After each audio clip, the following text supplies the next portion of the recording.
Hello students, कैसे हैं आप। मैक्रो इकोनॉमिक्स के मोस्ट इंपॉर्टेंट क्वेश्चन देख लिए।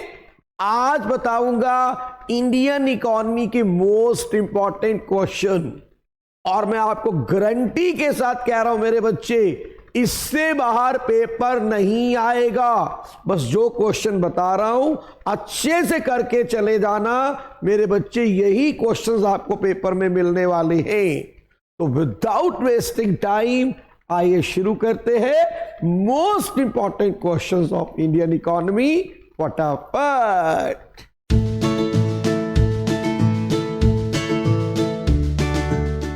हेलो स्टूडेंट्स, तो आइए शुरू करें फिर इंडियन इकोनॉमी के मोस्ट इंपॉर्टेंट क्वेश्चंस।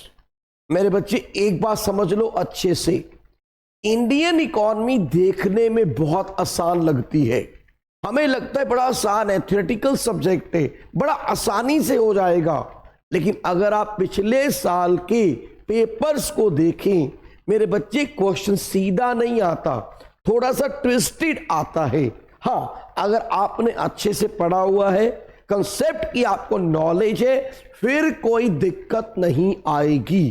तो आइए एक एक करके डिस्कस करते हैं क्या क्या इंपॉर्टेंट टॉपिक्स है, और साथ ही साथ उसमें से क्या मोस्ट इंपॉर्टेंट क्वेश्चन बनते हैं, पिछले सालों में क्या क्या क्वेश्चंस आए हुए हैं, सब डिस्कस करेंगे आज के वीडियो में। और माय डियर, मैं आपको बोल रहा हूं लास्ट तक देखना इस वीडियो को, एक एक कंसेप्ट क्लियर हो जाएगा कि इंडियन इकोनॉमी की तैयारी कैसे करनी है, किस तरह के क्वेश्चन आते हैं, हमें कैसे अटेम्प्ट करना है। और हां, आज मैं आपको सिर्फ क्या बताने जा रहा हूं, ओनली मेरे बच्चे क्वेश्चंस, इंपॉर्टेंट क्वेश्चंस, आंसर नहीं डिस्कस करूंगा। लेकिन आने वाले टाइम में 11 तारीख से मैं शुरू हो जाऊंगा और 18 तारीख तक मेरे बच्चे एक एक टॉपिक को अच्छे से उधेड़ेंगे, बहुत बढ़िया तैयारी करेंगे, जैसे बिजनेस स्टडी की करी थी इकोनॉमिक्स की भी करेंगे। तो आइए शुरू करते हैं। सबसे पहले पहला यूनिट मेरे बच्चे हमारा क्या है, development experience 1947 to 1990 and economic reforms since 1991। मेरे बच्चे 12 नंबर का ये यूनिट है। इसमें सबसे पहले हम बात करते हैं पहला chapter, Indian economy on the eve of independence. मेरे बच्चे इस चैप्टर में से सिर्फ 2 टॉपिक इंपॉर्टेंट हैं। एक, features of Indian economy at the time of independence. इसमें आपने अच्छे से पढ़ना है एग्रीकल्चर सेक्टर की क्या पोजीशन थी, इंडस्ट्रियल सेक्टर की क्या पोजीशन थी, ऑक्यूपेशनल स्ट्रक्चर कैसा था, फॉरेन ट्रेड की क्या सिचुएशन थी। बस आपने ये करना है अच्छे से, हमेशा क्वेश्चन इसी में से मिलता है। अभी आपको दिखाने भी वाला हूं सीबीएसई क्वेश्चंस कैसे आते हैं, अभी डिस्कस करेंगे। और सेकंड आपने करके जाना है features of Indian economy during the British rule, कि उस समय इंडियन इकोनॉमी की क्या फीचर्स थी ड्यूरिंग द ब्रिटिश रूल। तो ये 2 टॉपिक आपके मेजर हैं इस चैप्टर में से, और इसी में से हमेशा क्वेश्चन आ जाता है, लेकिन क्वेश्चन थोड़ा सा ट्विस्टेड आता है। अब कैसे क्वेश्चन आते हैं आइए डिस्कस करें। सबसे पहले हम लास्ट ईयर बात करते हैं, 23-24 में क्या क्वेश्चन आया इस चैप्टर में से। During the colonial period the occupational structure showed lopsided movement. Do you agree with the given statement, justify your answer with valid argument. बेटा ऑक्यूपेशनल स्ट्रक्चर के ऊपर क्वेश्चन आया, क्यों ये, क्या ये लोपसाइडेड था, आपको इसको जवाब देना है। बिल्कुल लोपसाइडेड था। मैक्सिमम लोग कहां लगे हुए थे, एग्रीकल्चर सेक्टर में। और कैसे इसका जवाब देना है मैं आपको लेटर ऑन बताऊंगा, एक एक क्वेश्चन का आंसर हम डिस्कस करेंगे। सेकंड, देखो अगेन 23-24 के सैंपल पेपर में भी यही क्वेश्चन था कि pre independent India occupational structure experience growing regional variation, लगातार रीजनल वेरिएशन आता जा रहा ऑक्यूपेशनल स्ट्रक्चर के अंदर, इसको एक्सप्लेन कीजिए। यानी आप समझिए मेरी बात ध्यान से, ऑक्यूपेशनल स्ट्रक्चर वाला टॉपिक बड़े अच्छे से करके जाना है। देखो 23-24 में भी क्वेश्चन आया, सीबीएसई 2020 में भी इसी में से क्वेश्चन आया, any 2 features of India pre independence occupational structure. यानी occupational structure is very important topic, अच्छे से करके जाना। आप देखो सीबीएसई में क्वेश्चन आ रहे हैं इसमें से। अब आगे चलते हैं, नेक्स्ट मेरे बच्चे अगला क्वेश्चन जो हमारा 2023-24 के सैंपल पेपर में था, the real motive behind infrastructure development in India was to strengthen the British interest, do you agree with the given statement, justify your answer. हम बार बार बोलते हैं ना कि ब्रिटिश ने जो भी इंफ्रास्ट्रक्चर डेवलप किया उसके पीछे उनका मोटिव क्या था, अपनी इकोनॉमी को डेवलप करना। इंडिया के लिए उन्होंने कुछ भी ऐसा नहीं किया, तो उसको एक्सप्लेन करना आपने अच्छे से। Then during the colonial period a number of socio economic indicator were in developed states. अब यहां पे क्या है कि जिस समय colonial पीरियड था तो हमारे बहुत सारे इंडिकेटर की सिचुएशन अच्छी नहीं थी। List any 3 such indicator that led to the worsening of India's demographic profile. तो आपने डेमोग्राफिक फीचर इंडिया की अच्छे से पढ़नी है और क्या वो इंडिकेटर थे जिसके कारण की सिचुएशन काफी वर्स हो गई। हमारा birth rate, death rate, mortality rate, ये सब चीजें उस समय वर्स बहुत बुरी कंडीशन में थी, तो आपको ये अच्छे से लिखना है। What was the main causes of India's agriculture stagnation during the colonial period? हमारा एग्रीकल्चर सेक्टर में क्यों स्टैग्नेशन आ गया, क्या रीजन था? CBSE 2023-24 का क्वेश्चन है ये। Zamindari system of the land settlement was responsible for stagnation of Indian agriculture 2020, यानी एग्रीकल्चर की स्टैग्नेंट के ऊपर क्यों एग्रीकल्चर सेक्टर हमारा डेवलप नहीं कर पाया, क्यों स्टैग्नेंट रह गया, इसके ऊपर क्वेश्चन मेरे बच्चे 20 में भी आया है, 23-24 में भी आया है। Then traditional handicraft industries are ruined under the British rule. Do you agree with this view? Give reason in support of your answer. Very important question कि जो हमारी ट्रेडिशनल हैंडीक्राफ्ट्स थी वो डिस्ट्रॉय हो गई, बिल्कुल खत्म हो गई ब्रिटिश रूल के दौरान। क्या आप एग्री करते हैं? बिल्कुल एग्री करते हैं। आपने इसको डिस्कस करना है, उसके क्या कारण थे ये अच्छे से बताना है। Critical appraise some of the shortfall of the industrial policy pursued by the British colonial administration। जो ब्रिटिशर की पॉलिसी थी उसमें क्या कमियां थी, क्या बेसिकली कमियां थी, इंडिया को उससे क्या नुकसान हुआ, या ये क्वेश्चन देखो ऐसे भी आ सकते हैं। What was the two fold motive behind the systematic de industrialisation affected by the British in pre independence India. उनका टू फोल्ड मोटिव था, एक इंडिया को डिस्ट्रॉय करना और एक अपनी इकोनॉमी को स्ट्रेंथन करना, उसको डेवलप करना। तो ये आपने अच्छे से बताना है कि उन्होंने इसको दिमाग में रखते हुए कैसी पॉलिसी बनाई। याद है ना, डिस्क्रिमिनेटरी पॉलिसी बनाई थी, अपने आइटम्स के ऊपर वो टैक्स नहीं लगाते थे और इंडियन आइटम के ऊपर टैक्स लगा देते थे। तो ये बहुत डिस्कस करेंगे डिटेल में हम, तो अच्छे से पढ़ के जाना है। Then were there any positive contribution made by Britisher? क्या ब्रिटिशर की कुछ पॉजिटिव कंट्रीब्यूशन थी, जैसे रेलवे हो गया, रोड्स हो गई, तो ये आपने अच्छे से पढ़ना है। Indicate the volume and direction of trade at the time of independence. हमारा उस समय वॉल्यूम क्या था, डायरेक्शन कैसी थी, यानी किन के साथ हम ट्रेड कर रहे थे, किन आइटम्स का ट्रेड कर रहे थे फॉरेन ट्रेड के अंदर, इसको आपने अच्छे से पढ़ के जाना है, ये वाला टॉपिक भी। तो ये आपने करना है इंडियन इकोनॉमी के अंदर। हाँ, एक वेरी इंपॉर्टेंट पॉइंट है जो हमारा पहले चैप्टर के अंदर, इसमें से डेट्स के ऊपर क्वेश्चन अक्सर आता है, तो इसमें कुछ इंपॉर्टेंट डेट्स हैं वो आपको अच्छे से याद करनी है। मैं एक अलग से लेक्चर लेके आ रहा हूँ, वीडियो लेके आऊंगा, जिसमें मैं मेरे बच्चे आपको प्रॉपर सारी डेट्स के बारे में बताऊंगा, कौन कौन सी डेट्स इंपॉर्टेंट है, कौन कौन से इवेंट्स इंपॉर्टेंट है जो आपको याद रखने हैं। देन सेकंड चैप्टर आता है 5 ईयर। मेरे बच्चे 5 ईयर प्लान्स के अंदर आपने अगेन 2 टॉपिक मेजर करने हैं जिनमें से हमेशा क्वेश्चन आता है।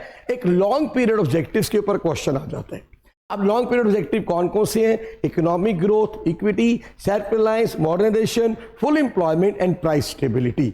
तो ये सारे आपने ऑब्जेक्टिव अच्छे से करके जाने हैं, इनके ऊपर सेपरेट क्वेश्चन आ जाता है। सेकेंड आपने करना है features of economic planning in India till 1991।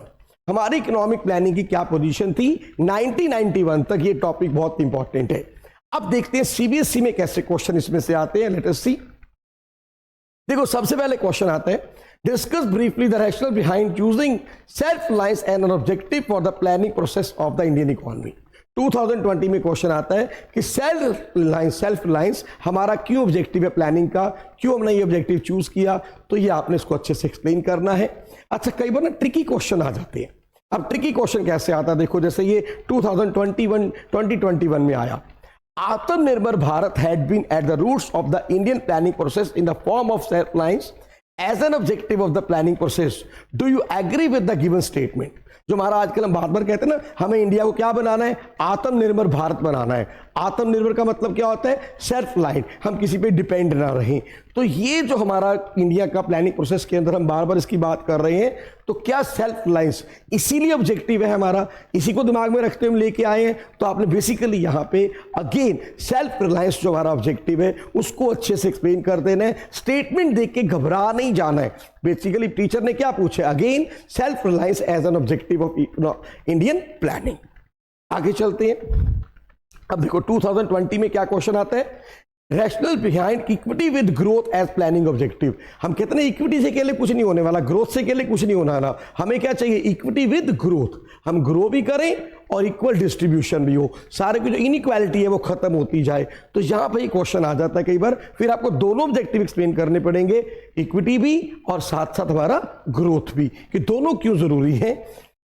Growth with equity as an planning, again 23-24 में लेटेस्ट लास्ट ईयर एक क्वेश्चन आया है, growth with equity as an planning objective. तो माइंड ईयर अगेन मैं बार बार आपको बोल रहा हूं, जो ऑब्जेक्टिव है लॉन्ग पीरियड ऑब्जेक्टिव आपके प्लानिंग के सबसे ज्यादा इंपॉर्टेंट है, हमेशा क्वेश्चन इसमें से आता है। देखो again, growth with equity was fully served by the abolition of intermediaries in agriculture in the post independence period of India। तो अगेन ग्रोथ विद इक्विटी के ऊपर क्वेश्चन आया हुआ है, यानी आपने बार बार बोल रहा हूं सारे के सारे ऑब्जेक्टिव बड़े अच्छे से करके जाने हैं। यानी कि आप पिछले कुछ सालों के पेपर देखें, हमेशा क्वेश्चन किसमें से आ रहा है? Long period objective of economic planning. अब बात करते हैं, नेक्स्ट चैप्टर हमारा है main features, problems and policies of agriculture. इसमें से 4 टॉपिक आपके लिए बड़े इंपॉर्टेंट है। ग्रीन रेवोल्यूशन नंबर 1 बहुत इंपॉर्टेंट टॉपिक है, technical reforms, institutional reforms and journal reforms. मेरे बच्चे अक्सर इनके ऊपर क्वेश्चन आ जाता है। तो सबसे पहले हम बात करते हैं लास्ट ईयर कौन सा क्वेश्चन आए। लास्ट ईयर चैप्टर में से क्वेश्चन आए, the debate over farm subsidies in India is emerge at different platform, discuss any 2 argument in favour of continuing farm subsidy. देखो फार्म सब्सिडी के ऊपर ना हमेशा डिबेट होती है। कुछ लोग कहते हैं फार्म सब्सिडी दी जानी चाहिए फार्मर्स को, कुछ लोग कहते हैं सब्सिडी नहीं दी जानी चाहिए। तो लास्ट ईयर इसके ऊपर क्वेश्चन आया। अच्छा, क्वेश्चन ऐसे भी आ जाता है कई बार, एक अगले सेट में कैसा क्वेश्चन था? Every coin has 2 side, debate over farm subsidy is one such classic example of the same, justify the given statement with 2 argument each in favor of and against the continuation of farm subsidy। यानी again same question different तरह से पूछ लिया गया, हर coin की 2 sides होती हैं, तो यहां भी डिबेट हो रही है इसके ऊपर कि सब्सिडी दी जाए या नहीं दी जाए। तो अगेन वेरी इंपॉर्टेंट क्वेश्चन इस चैप्टर का पहला। आगे ग्रीन रेवोल्यूशन के ऊपर बार बार क्वेश्चन आ रहा है, वेरी इंपॉर्टेंट। देखो कितनी बार क्वेश्चन आया है। Despite the implementation of green revolution, 65% of India's population continued to be engaged in the agriculture sector till 1990। में ग्रीन रेवोल्यूशन आया, बहुत तेजी से हमारी प्रोडक्शन बढ़ी, लेकिन अभी भी 65% लोग हमारे इंडिया के लगे हुए हैं कहां पे? एग्रीकल्चर सेक्टर में। Justify the given statement with valid explanation. थोड़ा सा ट्विस्टेड क्वेश्चन आ गया। देन कई बार डायरेक्ट क्वेश्चन भी आ जाता है, define the following, golden revolution क्या है, व्हाइट रेवोल्यूशन क्या है, ग्रीन रेवोल्यूशन क्या है। आपको इन सबकी अच्छे से डेफिनेशन पता होनी चाहिए और इनका टाइम पीरियड, कब आया गोल्डन रेवोल्यूशन, कब आया व्हाइट रेवोल्यूशन, कब आया ग्रीन रेवोल्यूशन, इनकी डेट्स भी आपको अच्छे से याद करनी है। देन अब देखो ग्रीन रेवोल्यूशन के ऊपर अगेन क्वेश्चन देखो 23-24 में आया हुआ है, 22-23 में, 23-24 सैंपल पेपर में। तो ये देखो ग्रीन रेवोल्यूशन बार बार आ रहा है। अब कैसे आता है क्वेश्चन देखो, green revolution transform India from a subsistent food grain economy to a food surplus economy, justify the statement. बिल्कुल सही बात है कि एक टाइम था इंडिया क्या था, जस्ट सब्सिस्टेंट फूड ग्रेन इकोनॉमी, अपने गुजारे के लिए हम फसलें उगाते थे, लेकिन आज हम क्या बन गए? Surplus economy. आज हम एक्सपोर्ट भी कर पा रहे हैं, तो ये ग्रीन रेवोल्यूशन के कारण हुआ, बिल्कुल सही है। Why was green revolution implemented and how did it benefit the farmer? हमने ग्रीन रेवोल्यूशन क्यों लेके आए और इससे फार्मर को क्या बेनिफिट हुआ? Justify the following statement with a valid explanation। Green revolution enabled the government to procure sufficient food grain to build its stocks that could be used during the time of shortage। Green revolution के कारण आज government अपने जो buffer stocks है उनको maintain कर पा रही है, सफिशिएंट फूड ग्रेन से कि शॉर्टेज अगर हो जाए तो वहां से निकाल के यूज कर सकते हैं। इस स्टेटमेंट को जस्टिफाई कीजिए। तो बिल्कुल सही स्टेटमेंट है, हमने बताना है ग्रीन रेवोल्यूशन से वाकई हमारी प्रोडक्शन बहुत तेजी से बढ़ी है और आज सरप्लस हमारे पास है और गवर्नमेंट अपने स्टॉक अच्छे से बफर स्टॉक वगैरह मेंटेन कर रही है। यानी ग्रीन रेवोल्यूशन के ऊपर देखो क्वेश्चन कई तरह से आ जाता है, तो बड़ा इंपॉर्टेंट टॉपिक है, करके जाना है। अब अगला टॉपिक है लैंड रिफॉर्म। इसके ऊपर क्वेश्चन देखो आया हुआ है 23-24 में, सैंपल पेपर में था ये। In India after 1947 land reforms were introduce on a large scale. In the light of given statement discuss any one such land reform. तो लैंड रिफॉर्म आपने अच्छे से करना है। Then how institutional reforms, institutional reform land reforms को ही कहते हैं, have played a significant role in transforming Indian agriculture. भाई क्यों इंपॉर्टेंट थे हमारे इंस्टीट्यूशनल रिफॉर्म्स? लैंड रिफॉर्म से क्या बेनिफिट हुआ, मैं आपको पता होना चाहिए। लैंड रिफॉर्म ने बेसिकली हमने क्या किया कि फार्मर्स जो हमारे जो काम कर रहे थे जमीन के ऊपर, उनकी सिचुएशन को बेटर करने के लिए हमने इंटरमीडिएट्स को खत्म कर दिया, रेंट को फिक्स कर दिया, लैंड सीलिंग कर दी। तो ये डिटेल में मैं आपको कराऊंगा एक एक पॉइंट। तो आपने बड़े अच्छे से लेकिन लैंड रिफॉर्म्स को पढ़ना है, क्योंकि जो गैप टाइम है, अगर आप घर पे जो पढ़ रहे हो अपना, आप इन क्वेश्चन को अच्छे से देखें। अदरवाइज एक एक क्वेश्चन आई प्रॉमिस यू मैं करवाऊंगा बड़े डिटेल में, उसका आंसर बताऊंगा, कैसे पेपर में अटेम्प्ट करना है क्वेश्चन, आपका स्टाइल क्या होना चाहिए क्वेश्चन लिखने का, मैं हर चीज आपको एक्सप्लेन करूंगा। Then discuss any two steps taken by the government in the direction of improving agriculture marketing system in India since independence। वह एग्रीकल्चर मार्केटिंग सिस्टम को इंप्रूव करने के लिए इंडिया ने क्या दो स्टेप हमने लिए, हमारी गवर्नमेंट ने कौन से स्टेप उठाए। ये रूरल डेवलपमेंट वाले चैप्टर में भी आता है एग्रीकल्चर मार्केटिंग, वहां पे भी आपको डिस्कस करेंगे। Land ceiling promotes equity. भाई लैंड सीलिंग से इक्विटी कैसे प्रमोट होती है, explain the given statement with valid explanation. यानी कि आप देखो बार बार हमारे ऊपर लैंड सीलिंग बेसिकली अगेन किससे रिलेटेड है, लैंड रिफॉर्म, इंस्टीट्यूशनल रिफॉर्म्स या ग्रीन रेवोल्यूशन, इनके ऊपर क्वेश्चन आपको बार बार मिलता है इस चैप्टर में से। अब अगला चैप्टर है हमारा industry and trade. Industry and trade के अंदर अगर हम बात करें तो 4 टॉपिक मेजर हैं। सबसे पहला टॉपिक आईपीआर 1956, अच्छे से पढ़ के जाना। इंडस्ट्रियल पॉलिसी रेजोल्यूशन 1956 क्या है ये, क्या इसकी फीचर्स हैं। Role of government in industrial development, government का क्या रोल है इंडस्ट्रियल डेवलपमेंट में। Small scale industries and their features, small scale industries क्या होती हैं, क्या इनकी फीचर्स हैं, इनके लिए कौन सी कमेटी आई। इनवर्ड लुकिंग ट्रेड स्ट्रेटेजी और पॉलिसी ऑफ इंपोर्ट सब्स्टिट्यूशन, हमारे फॉरेन ट्रेड को बेटर करने के लिए हम एक पॉलिसी लेके आए थे, इंपोर्ट सब्स्टिट्यूशन की पॉलिसी। वो क्या है, इसको इनवर्ड लुकिंग ट्रेड स्ट्रेटेजी भी कहते हैं। इसके ऊपर भी क्वेश्चन अक्सर आ जाता है। अब सबसे पहले बात करते हैं लास्ट ईयर क्या आया। मेरे बच्चे लास्ट ईयर इस चैप्टर में से केस स्टडी आई। अब पूरी केस स्टडी मैं नहीं पढ़ने वाला, बहुत बड़ी केस स्टडी है। हाँ एक बात आपको बता दूं, ये जो मैं क्वेश्चंस आपको करा रहा हूं, ये सारे के सारे क्वेश्चंस का पीडीएफ मैं आपको दूंगा मेरी ऐप के थ्रू। मेरी ऐप का जो लिंक है वो डिस्क्रिप्शन में आपको मिल जाएगा। आप मेरी ऐप को डाउनलोड कीजिए, उसमें फ्रीली आपको ये मटेरियल मिलेगा, इंपॉर्टेंट क्वेश्चंस मिलेंगे आपको, आप इसको डाउनलोड कर सकते हैं, पीडीएफ पढ़ा हुआ है। तो आप उस समय केस स्टडी अच्छे से पढ़ना। अब ये केस स्टडी आई थी मेरे बच्चे, और इस केस स्टडी में से क्वेश्चंस क्या थे, मैं सिर्फ उन क्वेश्चंस पे आ जाता हूं। सबसे पहले क्वेश्चन ये था, the government of India in the initial year of economic development emphasized on a great role of the public sector industrial development. Justify the statement giving reason in support of your answer. पहला question क्या है कि जब initial stages थी हमारी development की, तो government ने बहुत इंपॉर्टेंट रोल प्ले किया, पब्लिक सेक्टर ने बहुत इंपॉर्टेंट रोल प्ले किया इंडस्ट्रियल सेक्टर की डेवलपमेंट में। इसको एक्सप्लेन कीजिए with reason. Second, outline and discuss classification of industries into various categories as per IPR 1956। IPR 1956 ने हमारी इंडस्ट्रीज को 3 कैटेगरी में डिवाइड किया था, कैटेगरी 1, कैटेगरी 2, कैटेगरी 3। तो वो क्या कैटेगरीज थी आपने बताना है। तो ये लास्ट ईयर मेरे बच्चे केस स्टडी आई थी पूरे 6 नंबर की इस चैप्टर में से। देन डिस्कस एनी 2, अगला क्वेश्चन देखते हैं कौन सा आया।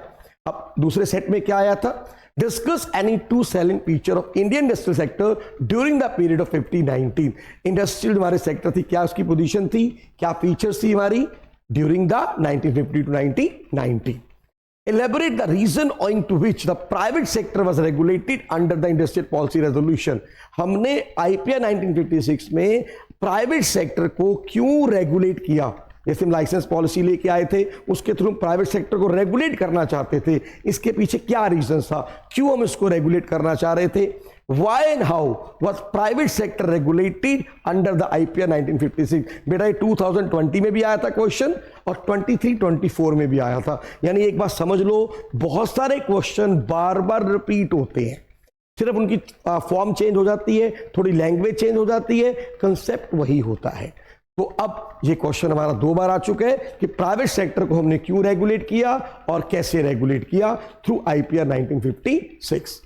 Explain the role of small scale industries in the growth journey of India. भाई देखिए लास्ट ईयर ये भी क्वेश्चन आया है। अच्छा एक बार सुन लो मेरी, आपको पता होना चाहिए इंडिया के अंदर जो सीबीएसई का पेपर है ना, 5 डिफरेंट जोन्स में आता है अलग अलग, यानी 5 अलग अलग जोन्स होते हैं, 5 में पेपर अलग आता है और हर जगह 3-3 सेट आते हैं। तो ये जो मैं क्वेश्चन लिए ना मेरे बच्चे, सारे जोन्स के पेपर्स में से लिए हुए हैं, यानी कोई एक जोन में आया, कोई दूसरे जोन में आया, और बहुत सारे क्वेश्चन ऐसे भी थे जो 5 जोन में रिपीट हुए। तो मैं एक एक आपके साथ क्वेश्चन डिस्कस करने वाला हूं। तो यहां पे role of small scale industries in the growth journey of India, ये 23-24 में ये भी आया। देन आईपीआर 1956 एक्सप्लेन करो, ये सैंपल पेपर में क्वेश्चन था। Why was public sector given a leading role in industrial development during the planning period?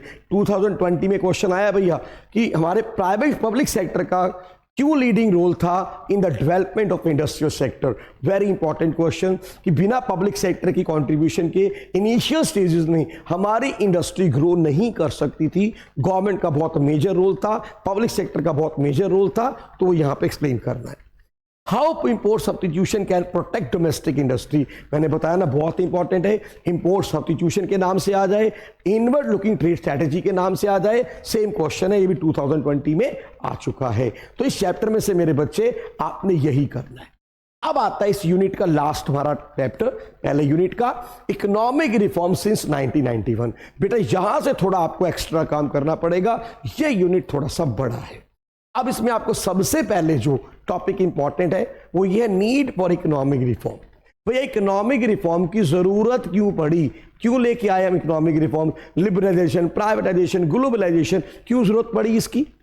Then reforms taken under liberalisation, सारे रिफॉर्म्स को डिस्कस करने हैं, स्पेशली अंडर लिबरलाइजेशन। हमारे बहुत सारे रिफॉर्म्स थे, इंडस्ट्रियल सेक्टर रिफॉर्म्स था, फाइनेंशियल सेक्टर रिफॉर्म्स था, टैक्स रिफॉर्म्स था, फॉरेन एक्सचेंज रिफॉर्म था, trade and investment policy reform था। तो ये सारे रिफॉर्म किसके अंडर है, लिबरलाइजेशन के अंडर है। इनको बहुत अच्छे से करके जाना, अभी तुम दिखाऊंगा सीबीएसई में क्वेश्चन कितनी बार आ चुका है। देन प्राइवेटाइजेशन क्या है, उसके क्या मेजर्स हैं, ग्लोबलाइजेशन उसके क्या मेजर्स हैं, जीएसटी एंड डीमोनेटाइजेशन। मेरे बच्चे ये टोटल टॉपिक है, लेकिन बार बार मैं आपको बता रहा हूं मैक्सिमम जो क्वेश्चन आता है लिबरलाइजेशन के रिफॉर्म्स में से आ जाता है, या कई बार इकोनॉमिक रिफॉर्म्स की क्यों जरूरत है इसके ऊपर आ जाता है। लेकिन इन टॉपिक में से भी कभी ना कभी आया है, इग्नोर नहीं कर सकते आप। हाँ लेकिन ज्यादा इंपॉर्टेंट ये पहले 2 टॉपिक है। तो आइए देखते हैं क्या क्या क्वेश्चन आए हैं, लेट अस सी। सबसे पहले मेरे बच्चे पहला क्वेश्चन हमारा लास्ट ईयर क्या आया देखते हैं। Discuss any 2 liberalisation measures pertaining to the tax reforms introduced by the government during the economic reform process of 1991। आपने बताना है टैक्स रिफॉर्म्स के लिए कोई 2 मेजर्स लिबरलाइजेशन के, वो क्या थे यहां पे पूछे गए थे। Under the liberalization measure taken by government of India, regulation of industry sector was extremely crucial. Reject or support the given statement with valid argument. Under the liberalization measure taken by government of India, regulation of industrial sector was extremely crucial. Industry sector को regulate करना बहुत ज्यादा जरूरी था। Reject करते हैं या आप इसको सपोर्ट करते हैं स्टेटमेंट को, it was the question again 23-24। बार बार कह रहा हूं कंसेप्ट वही है, लेकिन टीचर थोड़ी सी लैंग्वेज चेंज कर देता है, ट्विस्ट कर देता है। तो आपने अच्छे से क्वेश्चन को पढ़ के फिर उसका आंसर करना है, और इस तरह के क्वेश्चन अच्छे से तैयार कर लो। पहले बता रहा हूं पेपर में ये क्वेश्चन आए हुए बता रहा हूं आपको, सीधे क्वेश्चन नहीं आने वाले पेपर में। थोड़ा सा एनसीईआरटी के लाइंस को याद करो, उनको देखो और इस तरह के क्वेश्चंस को प्रैक्टिस करो बार बार।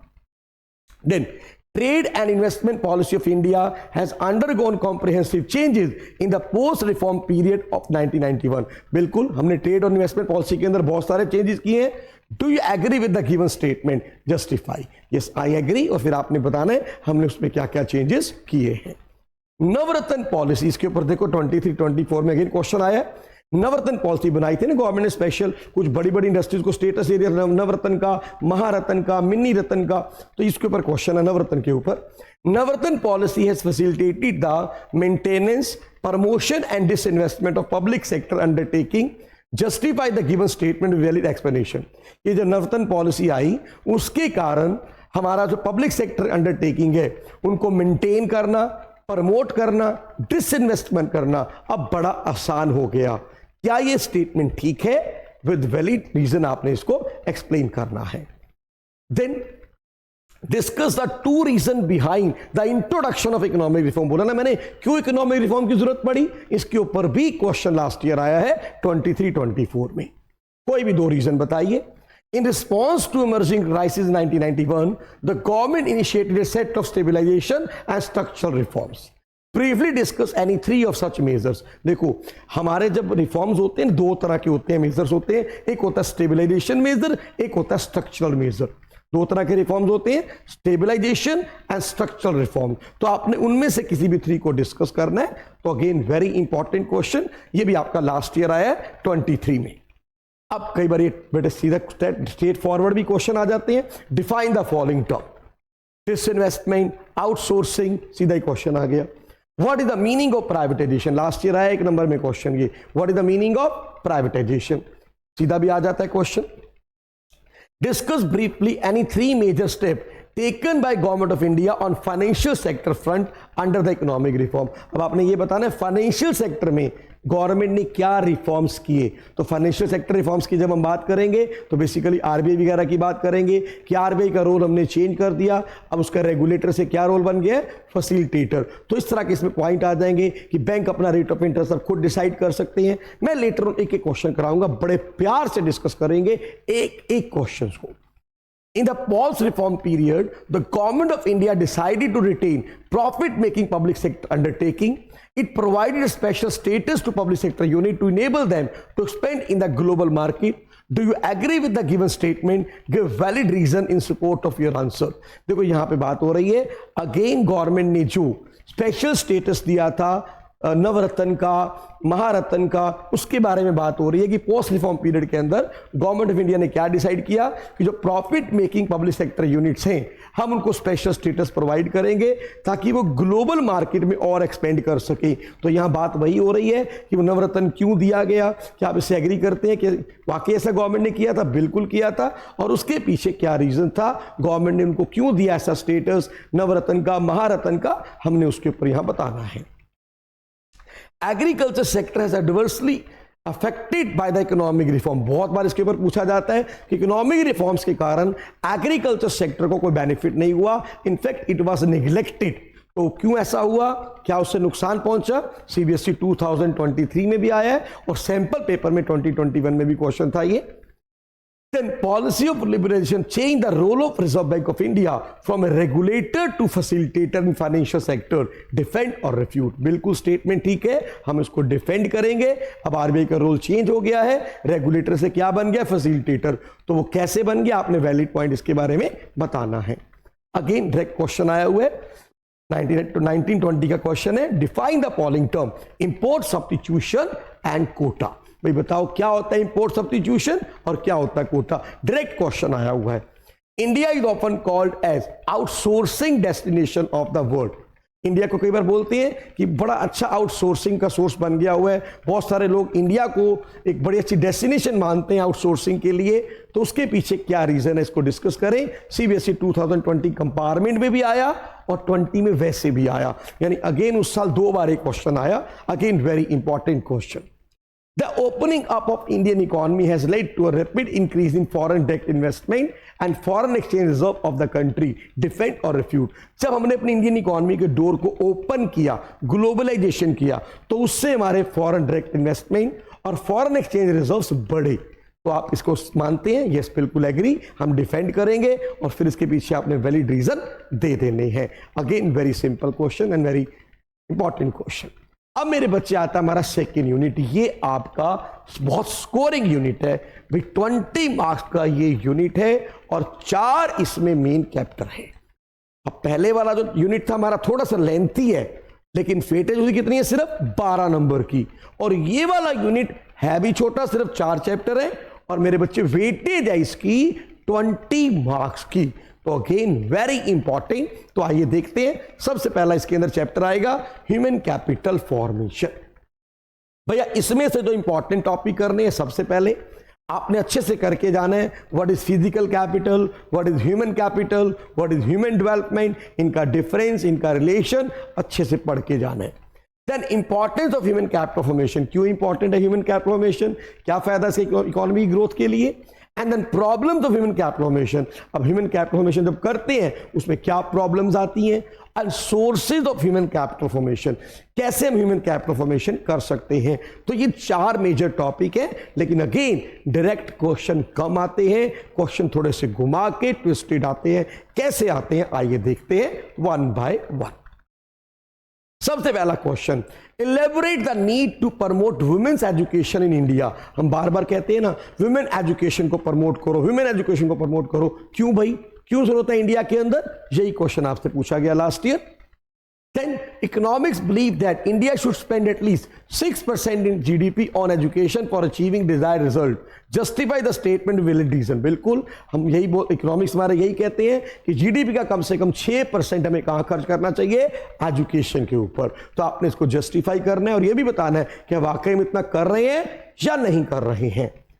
Education Commission 1964-66 has recommended that at least 6% of GDP must be spent on education. How far India has been able to achieve the set goal. अब देखो 1920 में 20 में दोनों बारे पेपर में क्वेश्चन आपका आया है, वेरी इंपॉर्टेंट क्वेश्चन कि भैया जीडीपी का 6% खर्च होना चाहिए एजुकेशन के ऊपर। ये हमारा किसने बोला था, एजुकेशन कमीशन ने बोला था, लेकिन अभी भी हम उतना खर्च नहीं कर पा रहे हैं। तो ये आपने प्रॉपर एक्सप्लेन करना है, और अगर हम इतना करते तो सिचुएशन शायद कुछ और होती।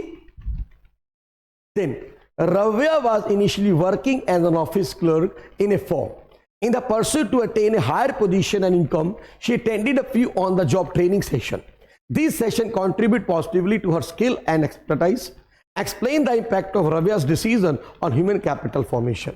में रव्या ने कुछ अपने ऑफलाइन सेशन अटेंड किए, on the job training session attend किए हैं, जिनसे उसको क्या फायदा हुआ आपने ये बताना है, कैसे ह्यूमन कैपिटल फॉर्मेशन हो ये बताना है।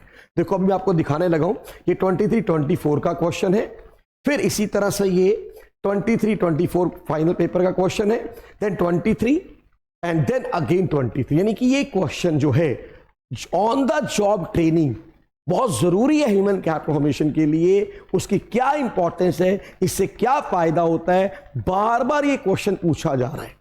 यानी जब हम बात करते हैं ना sources of human capital formation, तो उसमें क्या आता है, ऑन द जॉब ट्रेनिंग। तो ऑन द जॉब ट्रेनिंग जो मेरे बच्चे बहुत इंपॉर्टेंट है। देखो पहले मैंने आपको दिखाया कब पूछा गया, ये 23-24 के सैंपल पेपर में था, और देखो फिर फाइनल पेपर में भी ये क्वेश्चन आ गया। India national education policy has stressed a lot on in service training of the teachers. Identify the source of human capital formation indicated in a statement. Elaborate the likely impact of this source on the economic development. ये बताओ कौन से source की बात की है human capital formation के, और इसका क्या इंपैक्ट पड़ेगा इकोनॉमिक डेवलपमेंट के ऊपर। यानी अगेन ट्रेनिंग के बारे में बात की गई है कि on the job training is very important for the human capital formation. नए बंदे के लिए भी, पुराने एम्प्लॉय के लिए भी, दोनों के लिए जरूरी है, और इसका क्या इंपैक्ट होगा इकोनॉमिक डेवलपमेंट के ऊपर।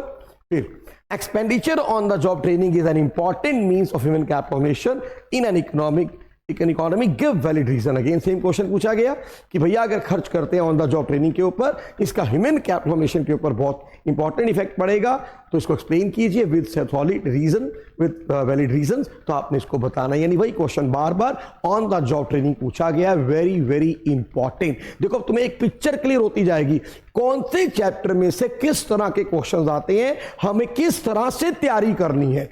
ये नहीं है बार बार थ्योरी पढ़ी जा रहे हैं, प्रॉपर थ्योरी पढ़ी जा रहे हैं, बेटा उन्हें क्वेश्चंस की फॉर्म में पढ़ो, कैसा क्वेश्चन इसमें से आ सकता है, टीचर क्या पूछेगा, हमें आंसर किस तरह से लिखना है। Then state with valid reason whether the following statements are true और फॉल्स। बेटा ये भी कई बार आ जाता है, स्टेटमेंट दी होती हैं, आपको बताना होता है भैया बताओ में ट्रू क्या है फॉल्स क्या है। Rising population is not the cause for quality of human capital formation. Higher productivity and production are the outcome of investment in human resources. तो आपको बताना ट्रू है फॉल्स है with reason. Human capital formation gives birth to innovation, invention and technological improvement. Do you agree with the given statement? I do agree with that. जब human capital formation होगा, invention के, innovation के, technique के improve होने के chances बढ़ेंगे. I totally agree with that. तो इसकी सपोर्ट में आपने रीजन बताना है. there exists a positive correlation between human capital formation and economic growth। भाई क्वेश्चन पूछा गया कि भाई इकोनॉमिक ग्रोथ में और ह्यूमन कैपिटल फॉर्मेशन में कैसा रिलेशनशिप है? पॉजिटिव। जब ह्यूमन कैपिटल फॉर्मेशन होगा उनकी प्रोडक्टिविटी बढ़ेगी, एफिशिएंसी बढ़ेगी, इकोनॉमी भी ग्रो करेगी। तो आपने पूरा इनका रिलेशनशिप एक्सप्लेन करना है कि ह्यूमन कैपिटल फॉर्मेशन का क्या बेनिफिट है इकोनॉमी को, सारी इंपॉर्टेंस आपने बतानी है। How does investment in human capital formation contribute to growth of economy? Again same question different way से पूछा गया। देखो एक ही क्वेश्चन है, इन तीनों क्वेश्चंस में लगभग सेम बात हो रही है, सिर्फ टीचर पूछ अलग अलग तरह से रहा है। देखो ये 2020 में आया, 2021 में आया, 23-24 में आया और कंपार्टमेंट के पेपर में भी 20 के आया। तो यानी अगेन सेम क्वेश्चन बार बार पूछा जा रहा है। मैं एक बार आपको बता दूं, इंडियन इकोनॉमी के जितने क्वेश्चन लास्ट 10 ईयर तो नहीं, लास्ट 4-5 ईयर से हमारा इंडियन इकोनॉमी जब से आना शुरू है, अगर आप उन पेपर्स को अच्छे से देखेंगे आपको मैक्सिमम क्वेश्चन सेम मिलेंगे जो बार बार रिपीट हो रहे हैं। इसलिए इनको अच्छे से करके जाना को बड़ी बात नहीं है, ये सारे के सारे क्वेश्चन आपको दोबारा इस बार मिले। आगे चलते, active government intervention essential in education and health sector in India. भाई गवर्नमेंट का इंटरफेरेंस जरूरी है हेल्थ सेक्टर में और एजुकेशन सेक्टर में। Do you agree with the given statement? Give reason. बिल्कुल सही बात है, गवर्नमेंट को इंटरफेयर करना पड़ेगा एग्रीकल्चर सेक्टर में भी, हेल्थ सेक्टर में भी। क्यों? आपने इसके रीजंस को अच्छे से एक्सप्लेन करना है। तो ये मेरे बच्चे हैं ह्यूमन कैपिटल फॉर्मेशन में। आगे चलते हैं। In spite of the increase in public health expenditure, Indian health system is an ailing system in itself. Defend the statement citing any 3 major problem of health sector in India. तो आपने कहना बिल्कुल statement ये ठीक है कि आज इतना गवर्नमेंट ने खर्चा कर रही है हेल्थ के ऊपर, लेकिन फिर भी हेल्थ सेक्टर की वो सिचुएशन उतनी अच्छी नहीं है। तो हेल्थ के अंदर क्या प्रॉब्लम्स आ रही हैं वो आपने एक मेजर प्रॉब्लम 3 यहां बतानी है। State whether following statement true और फॉल्स। अगेन देखो क्वेश्चन आ रहे हैं true and false with valid argument. एक बात सुन लो ध्यान से, ट्रू एंड फॉल्स अगर आप सही लिख के आते हैं लेकिन अगर आपने रीजन नहीं दिया तो मेरे बच्चे नंबर नहीं मिलेंगे। रीजन प्रॉपर लिखना है। Human capital and human development are one and the same thing. बिल्कुल गलत भैया, दोनों डिफरेंट है। India has a poor stock of technical manpower. तो आपने बताना है ये ट्रू है या फॉल्स। तो अच्छे से इन क्वेश्चंस को तैयार कर लो मेरे बच्चे, इन्हीं में से आपको बहुत सारे मिलने वाले हैं। अब आता हमारा नेक्स्ट चैप्टर रूरल डेवलपमेंट। ये भी कंपैरेटिवली थोड़ा बड़ा चैप्टर है। इसके अंदर 5 टॉपिक मेजर करने वाले हैं। एक rural banking system, second agriculture marketing, third agriculture diversification, fourth organic farming and fifth importance and challenges of rural development. तो ये 5 मेजर टॉपिक आप कर लीजिए, इससे बाहर कुछ नहीं मिलेगा। अब सीबीएसई में कैसे क्वेश्चन आते हैं आइए देखते हैं। सबसे पहले मेरे बच्चे ये क्वेश्चन लास्ट ईयर का देखते हैं क्या आया। State and elaborate whether the following statements are true और false. Again true and false के ऊपर लास्ट ईयर आया। In the recent past, the government of India has taken crucial steps like Jan Dhan Yojana for efficient allocation of financial resources. भाई government ने एक हमारी programme शुरू किया था जन धन योजना, इसमें लोगों के बैंक अकाउंट वगैरह खोले गए। तो क्या ये एक अच्छा तरीका था for the efficient allocation of financial resources? तो आपने इसको एक्सप्लेन करना है ये ट्रू है या false. Mention any 2 examples of diversification activities in a non-agro processing industry. कोई भी आप 2 एग्जाम्पल दीजिए कैसे हम डाइवर्सिफिकेशन कर सकते हैं, या और कैसे आया। Recently, the government of India has taken numerous steps towards increasing the farmers' income through agriculture diversification. In light of the above statement, explain any 2 advantage of diversification. यहां पूछा गया कोई 2 एग्जांपल बताइए डाइवर्सिफिकेशन के। यहां पूछा गया एडवांटेज क्या है एग्रीकल्चर डाइवर्सिफिकेशन का, और तीसरा पूछा गया डेफिनेशन, डिफाइन एग्रीकल्चर डाइवर्सिफिकेशन। ये भी सीबीएसई 2023 में है, ये 23 में है, ये 23-24 में है। 23 का मतलब ये 22-23 में आया था। तो यानी कि देखो बार बार डाइवर्सिफिकेशन के ऊपर क्वेश्चन आ रहा है। Then in the current situation, IT, information technology plays a vital role in achieving food security in country like India. Justify the given statement. भैया इसके ऊपर 2 बार क्वेश्चन आ चुका है कि इंफॉर्मेशन टेक्नोलॉजी कैसे इंपॉर्टेंट रोल प्ले कर रही है फूड सिक्योरिटी में, इसे एक्सप्लेन करो। India can transform itself into knowledge based economy by using IT. Justify the given statement, यानी सेम वही क्वेश्चन अलग तरह से आ गया कि आईटी सेक्टर के थ्रू गवर्नमेंट कैसे अपने को, इंडिया जो कैसे अपने को नॉलेज बेस्ड इकोनॉमी में कन्वर्ट कर सकता है, ट्रांसफर कर सकता है, एक्सप्लेन कीजिए। यानी कि IT sector is playing good role, crucial role. वो किस तरह का रोल प्ले कर रहा है, क्या उसकी इंपॉर्टेंस है, आपने उसको अच्छे से यहां बताना है। ये 23 24 में आया, दोनों सेट्स के अंदर अलग अलग क्वेश्चन आया है। अब इस चैप्टर में से मेरे बच्चे अगला बड़ा इंपॉर्टेंट क्वेश्चन है ऑर्गेनिक फार्मिंग। अब देखो, पहले ये देखो कितनी बार ऑर्गेनिक फार्मिंग का क्वेश्चन आया, 23 में, अगेन 23, 20, 23, 24। तो ये आप देखो कि 4 बार ये क्वेश्चन आ चुका है ऑर्गेनिक फार्मिंग के ऊपर। कैसे आया, पहले आया what is organic farming, how does it promote sustainable development. बस सस्टेनेबल डेवलपमेंट में इसका क्या रोल है, व्हाट इज ऑर्गेनिक फार्मिंग बताओ अच्छे से। Second, organic farming is a need of the art to promote sustainable development but has its own limitation। अब आपने बताना है कि sustainable development के लिए जरूरी है लेकिन इसी कुछ limitation है। तो elaborate any two advantage and limitation, यानी 2 advantage भी बताओ और 2 limitation भी बताओ। mention any 2 advantage of organic farming and list any 2 problem faced by farmer initial year of organic farming। यानी बार बार पूछा जा रहा है व्हाट इज ऑर्गेनिक फार्मिंग, इसके क्या एडवांटेज है, इसकी क्या लिमिटेशंस है, और सस्टेनेबल डेवलपमेंट के लिए इसका क्या इंपॉर्टेंट रोल है। Clear everybody? तो यानी ये बड़ा इंपॉर्टेंट है। अब अगला इंपॉर्टेंट मेरे बच्चे एग्रीकल्चर मार्केटिंग, इसमें से भी टीचर क्वेश्चन पूछ लेता है। एग्रीकल्चर मार्केटिंग के ऊपर सबसे पहले मीनिंग आ जाता है, what is meaning of agriculture marketing. State and elaborate whether the following statements are true or false with valid argument। तो स्टेटमेंट क्या है यहां पे, agriculture marketing is a process that ensure the transportation of various agriculture commodities only. तो ये statement false है। Agriculture marketing में बहुत सारी चीजें आती हैं। Government of India has taken various measures to align the agriculture marketing system with the growing production activities in the rural area। Do you agree with the given statement? Government आज बहुत अच्छे measure ले रहा है agriculture marketing system को better करने के लिए, डेवलप करने के लिए। Do you agree? Yes I agree. Give any 2 valid reason, उसके रीजन बताइए कि सरकार ऐसा क्या कर रही है जिससे एग्रीकल्चर मार्केटिंग और बेटर हो सके। Then discuss the role of rural banking. मैंने कहा ना ये भी बड़ा इंपॉर्टेंट है, रूरल बैंकिंग का क्या रोल है in the process of rural development. Importance of credit in rural development, same he question है, 20 में भी आया, 23 24 में भी आया। Role of rural banking system in process of rural development, देखो सेम क्वेश्चन कि रूरल बैंकिंग का, रूरल क्रेडिट की क्या इंपॉर्टेंस है रूरल डेवलपमेंट के लिए। 20 कंपार्टमेंट में आता है, 23 24 में आता है, और सैंपल पेपर में भी 22 23 क्या आता है। तो अगेन वेरी इंपॉर्टेंट। अच्छा एक बेटे ये बड़ा इंपॉर्टेंट है, बार बार इससे भी क्वेश्चन आ जाता है, सेल्फ हेल्प ग्रुप्स जिसको हम बोलते हैं माइक्रो क्रेडिट प्रोग्राम, अच्छे से करके जाना। Role of micro credit in meeting credit requirement of poor. बेटा माइक्रो क्रेडिट प्रोग्राम को क्या बोलते हैं, सेल्फ हेल्प ग्रुप्स। अब यह है क्वेश्चन 23 में, self help groups provide stimulus to socio economic development in rural areas, justify the given statement with valid explanation. 23 24 23 में भी आया लास्ट ईयर और इस साल भी आया। यानी self help groups micro credit programme, again very important करके जाना। देखो उसके बाद देखो आगे भी देखो 22 23 के सैंपल पेपर में भी था, importance of micro credit program in rural development. यानी again very very important, self help groups करके जाना है, भूलना नहीं है। 3 challenges facing rural development in India. Rural development के अंदर क्या चैलेंजेस हम फेस कर रहे हैं।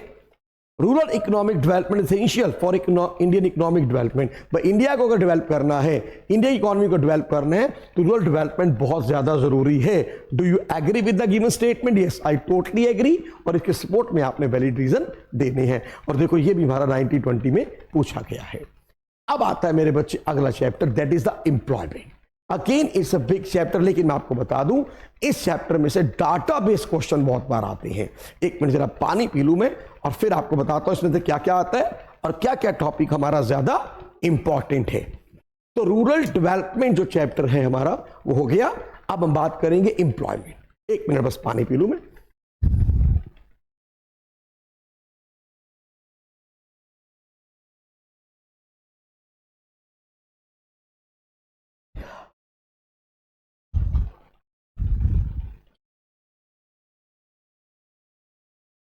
देखो, जब एम्प्लॉयमेंट चैप्टर की बात करेंगे, अब इसमें से मेन टॉपिक आपने क्या करना है, सबसे पहले मेरे बच्चे वर्कर पॉपुलेशन रेशियो क्या होती है, रूरल एरिया में, अर्बन एरिया में, इसको अच्छे से पढ़ना। इसके ऊपर अक्सर क्वेश्चन आ जाता है, what is worker population ratio, और सम टाइम डाटाबेस क्वेश्चन भी आता है।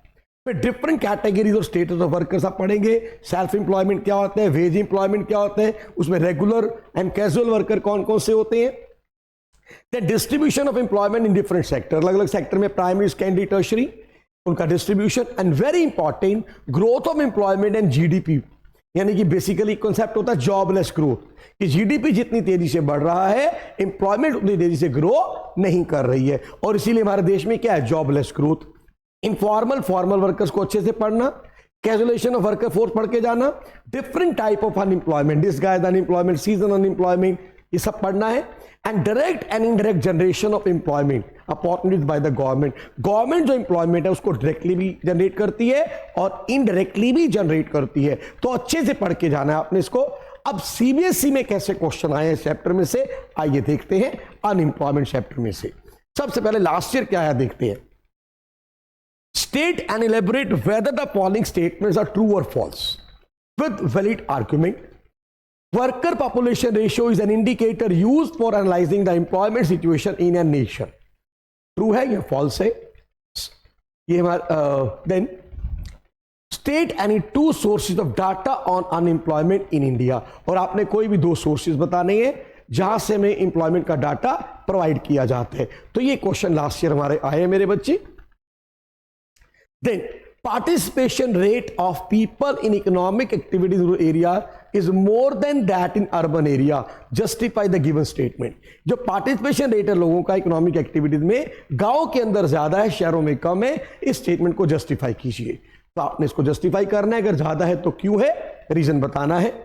Disguised unemployment 23-24 में पूछा गया, state its implication on output and employment in a country. क्या होता है डिसगाइज अनएम्प्लॉयमेंट, इसका आउटपुट अनएम्प्लॉयमेंट के ऊपर क्या इंपैक्ट पड़ते हैं, क्या इंप्लीकेशन है। Then it necessary to generate employment in the formal sector rather than informal sector, justify the given statement with valid argument.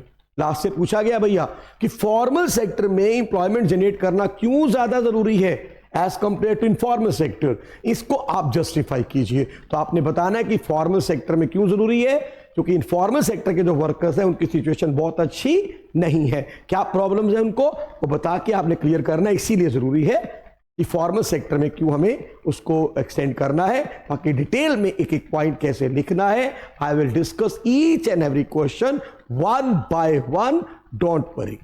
अभी आप अच्छे से पढ़ो, जो आपको क्वेश्चन मिल रहा है अच्छे से करो, समझ आ रहा करो, और जहां कोई दिक्कत आ रही है डोंट वरी, एक एक question with answer we will do. Then define casual wage labourer, ये भी क्वेश्चन आपका डायरेक्ट पूछा गया CBSE last year. Compare analyse, अब देखो क्वेश्चन कैसे आते हैं, ये ध्यान से देखो।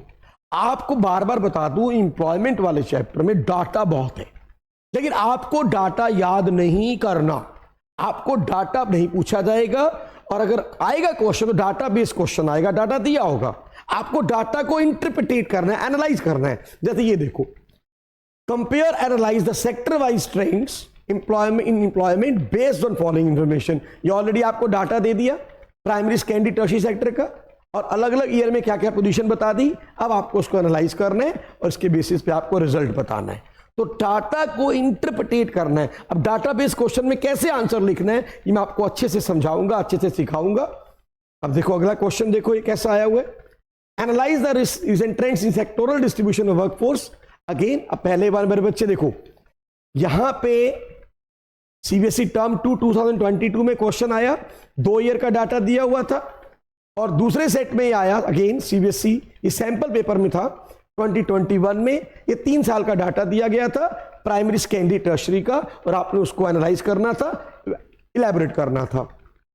देन अब यहां पे देखो, ये सैंपल पेपर है 21-22 का, इसमें आपको डाटा दिया गया वर्कर पॉपुलेशन रेशियो का, रूरल और अर्बन एरिया के अंदर टोटल भी दिया गया है, मैन वुमेन के साथ साथ बताया गया है। तो ये आपने इसको एनालाइज करना था और पूरा क्रिटिकली इवैल्यूएट करना था। देन कई बार ऐसा भी क्वेश्चन आता है, आपको पाई चार्ट दिया होता है, पाई चार्ट है। अब इसमें क्या दिया टीचर ने, following diagram shows distribution of workforce in India.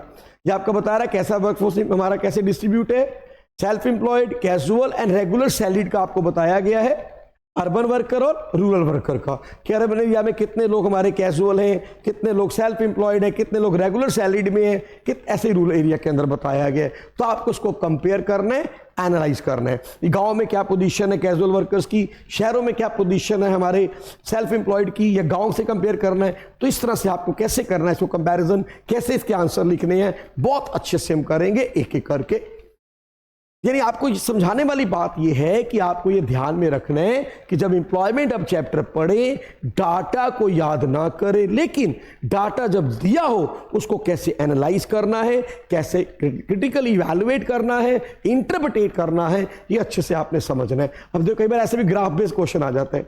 ये यहां पे ग्राफ दिया गया है एम्प्लॉयमेंट और जीडीपी का, and analyse the trend of two variable. तो आपने बताना है कि जीडीपी और एम्प्लॉयमेंट का ट्रेंड कैसा चल रहा है। बेसिकली ये आपको बताना जा रहा है जॉबलेस ग्रोथ के बारे में। कि देखो शुरू में अगर हम देखें तो ये जो रेड लाइन है, यहां पे हमारी जो ब्लैक लाइन है ये एम्प्लॉयमेंट दिखा रही है, और जो रेड लाइन है ऊपर ये जीडीपी दिखा रही है। और हम क्या देख रहे हैं कि पहले एक जो इनमें गैप था बड़ा कम था, लेकिन बाद में ये गैप लगातार बढ़ता जा रहा है। यानी जीडीपी ग्रोथ रेट ज्यादा है, एम्प्लॉयमेंट ग्रोथ रेट काफी कम है, और इसीलिए हमारे देश के अंदर अनएम्प्लॉयमेंट बढ़ती जा रही है, और इसको हम बोलते हैं जॉबलेस ग्रोथ। तो ये क्वेश्चन मेरे बच्चे इस तरह से लिखना था। ये देखो, in the last late 90s India experience of widening gap between growth of GDP and employment generation discuss. तो वही क्वेश्चन 2023 में इस तरह से पूछा गया कि लगातार जीडीपी और एम्प्लॉयमेंट ग्रोथ रेट का जो गैप है वो बढ़ता जा रहा है, एक्सप्लेन कीजिए। बिल्कुल बढ़ रहा है, और इसी को हम बोलते हैं जॉबलेस ग्रोथ। तो बहुत इंपॉर्टेंट क्वेश्चन है, ये करके जाना अच्छे से, jobless growth. Mister Rishi after completing his education has joined his family business but his marginal productivity is zero. Comment upon the employment status of mister Rishi, give valid reason in support of your answer. भैया marginal productivity zero है, काम कर रहा है, इसका मतलब क्या है, ये डिसगाइज अनएम्प्लॉयमेंट। यहां पर आपकी प्रोडक्टिविटी जीरो होती है, आप काम करो या ना करो कोई फर्क नहीं पड़ता। In rural areas of India, more members of family are engaged in work, yet the gross income of the family is generally low. Identify the type of unemployment. Again, किसकी बात हो रही है, disguised unemployment की। देखो disguised unemployment पूछा गया दोनों क्वेश्चंस में, ध्यान से पढ़ो इन क्वेश्चंस को। इसमें क्या बोला गया, मिस्टर ऋषि अपने प्रोफेशन में आ गया, काम कर रहा है, लेकिन मार्जिनल प्रोडक्टिविटी जीरो है। तो क्या है ये, डिसगाइज अनएम्प्लॉयमेंट। जहां बताया गया कि गांव के अंदर लोग काम तो करते हैं, सारी फैमिली के लोग काम कर रहे हैं, लेकिन फिर भी उनकी इनकम बहुत कम है। क्यों, क्योंकि वो क्या है, डिसगाइज अनएम्प्लॉयमेंट की यहां पे बात हो रही है दोनों केसेस के अंदर। तो ये आपने अच्छे से पढ़ना है मेरे बच्चे। तो यहां पे आगे चलते हैं। ये आपको आप बताना है डिफेंड और रिफ्यूट द फॉलोइंग स्टेटमेंट। ये स्टेटमेंट ठीक है या गलत है। Disguised unemployment is a common form of unemployment in rural India। तो ये स्टेटमेंट बिल्कुल ठीक है, डिफेंड करेंगे। यानी कि देखो डिसगाइज अनएम्प्लॉयमेंट के ऊपर कितनी बार क्वेश्चन आया हुआ है, और देखो डायरेक्ट आ गया, डिफाइन डिसगाइज अनएम्प्लॉयमेंट। तो very very important, disguise unemployment अच्छे से पढ़ के जाना है। अब देखो ये क्वेश्चन आता है, in the recent time the Indian economy has experienced the problem of cancellation of the workforce. This problem has only aggravated by the outbreak of COVID-19. Do you agree with the given statement? Discuss any two disadvantage of cancellation of the workforce in the light of above statement. तो आपने यहाँ पे क्या बताना है कि देखो cancellation एक मेजर प्रॉब्लम है, पहले भी थी, लेकिन कोविड-19 के बाद सिचुएशन काफी वर्स्ट हो गई। तो इसके क्या नुकसान है आपने अच्छे से बताने हैं, डिसएडवांटेज क्या है। तो यानी कैजुअलाइजेशन अच्छे से पढ़ के जाना वेरी इंपॉर्टेंट। ये देखो ये 21, 22 में, 22, 23 में भी दोबारा ये पूछा गया, casual wage work is the major source of employment in rural India. कि रूरल इंडिया में मैक्सिमम लोग कौन से हैं, कैजुअल वर्कर्स हैं। डिफेंड और रिफ्यूट, ये स्टेटमेंट ठीक है या गलत है, इसकी सपोर्ट में आपने बताना है। अब देखो कई बार ना क्वेश्चन ऐसे भी आ जाते हैं, ये भी 2-3 बार इस तरह क्वेश्चन आए हुए हैं कि आपको सिचुएशन दी जाएगी और फिर आपसे पूछा जाएगा कि पर्सन एम्प्लॉयड है या नहीं है, वर्कर है या नहीं है। देखो जैसे कि Ram is an owner of a saloon, he is temporary absent from the work due to injury, can he be consider as worker, explain. भैया राम अपने सैलून में काम करता था, लेकिन उसको चोट लग गई, थोड़े दिन से वो काम पे नहीं आ रहा, क्या उसको वर्कर कंसिडर करोगे। देखो ट्विस्टेड आ गया ना क्वेश्चन, अच्छे से तैयारी करनी है। Kavya works on her family farm as neither paid in cash nor in form of grain. भाई काव्या अपनी फैमिली के फार्म पे काम करती है लेकिन उसको कोई पेमेंट नहीं दी जाती, ना तो ग्रेन्स दिए जाते हैं ना कैश दिया जाता है। Can she be categorise as worker, क्या उसको वर्कर कैटेगराइज कर सकते हैं? रीजन बताओ। Amita is regular worker in a private firm that employs 12 hired worker. एक अमिता एक रेगुलर वर्कर है अपनी प्राइवेट कंपनी के अंदर जिसमें 12 लोग काम करते हैं। Is she working in the formal और इनफॉर्मल सेक्टर? अब क्या ये फॉर्मल सेक्टर में है या इनफॉर्मल सेक्टर में है? Give valid reason. तो ये आपने इस तरह के क्वेश्चन तैयार करने हैं कि वर्कर वहां पे काम कर रहा है, फॉर्मल बोलोगे इनफॉर्मल बोलोगे, क्या उसे वर्कर कंसिडर करोगे नहीं करोगे, तो इस तरह के क्वेश्चन भी आपने तैयार करने हैं, very important. Then define worker population ratio, discuss its usefulness. आपको ये भी डायरेक्ट क्वेश्चन आ सकता है, भैया वर्कर पॉपुलेशन रेशियो क्या है, व्हाट डज इट सिग्निफाई? 23-24 में भी आया है, सीबीएसई 2020 कंपार्टमेंट में भी आया है, यानी worker population ratio again is very important. Since independence, the government has been playing an important role in generating employment directly or indirectly. मैंने कहा ना इंपॉर्टेंट है, गवर्नमेंट डायरेक्टली इनडायरेक्टली दोनों तरह से इंप्लॉयमेंट जनरेट कर रही है। कैसे जनरेट कर रही है आपने एक्सप्लेन करना है। Why are less women found in regular salaried employment? Very important question. Regular salary job में वुमेन्स कम क्यों पाई जाती है? State with valid reason whether the following statement is true और फॉल्स। बेटा ट्रू और फॉल्स अक्सर पूछे जाते हैं, अच्छे से पढ़ के जवाब देना है, विद वैलिड रीजन जवाब देना है। Self employment worker are different from hired worker, तो ये ट्रू है कि फॉल्स है? डिफरेंट है, बिल्कुल ट्रू है, दोनों अलग होते हैं। क्यों अलग होते हैं आपको एक्सप्लेन करना है। Concept of informalisation of workforce in India, भाई इनफॉर्मलाइजेशन क्या होता है एक्सप्लेन कीजिए। What is mean by informalisation? 20 में भी आया, 2021 में भी आया, तो ये भी क्वेश्चन 2 बार आ चुके हैं। इनफॉर्मलाइजेशन, कैजुअलाइजेशन, तो ये चीजें आपने बड़े अच्छे से पढ़नी है मेरे बच्चे। अब आता है इस यूनिट का हमारा लास्ट चैप्टर, इस यूनिट का इंडियन इकोनॉमी का, उसके बाद एक और चैप्टर है इंडिया चाइना पाकिस्तान वाला। इस यूनिट का लास्ट चैप्टर है इन्वायरमेंट एंड सस्टेनेबल डेवलपमेंट। बेटा इसमें से 5 टॉपिक इंपॉर्टेंट है।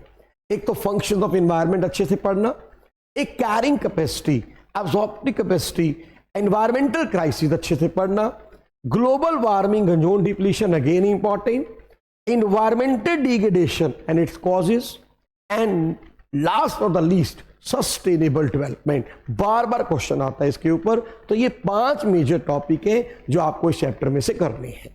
आइए डिस्कस करते हैं कैसे क्वेश्चन। अच्छा इस चैप्टर में से ना पिक्चर बेस्ड क्वेश्चन ज्यादातर आते हैं। कैसे आते हैं?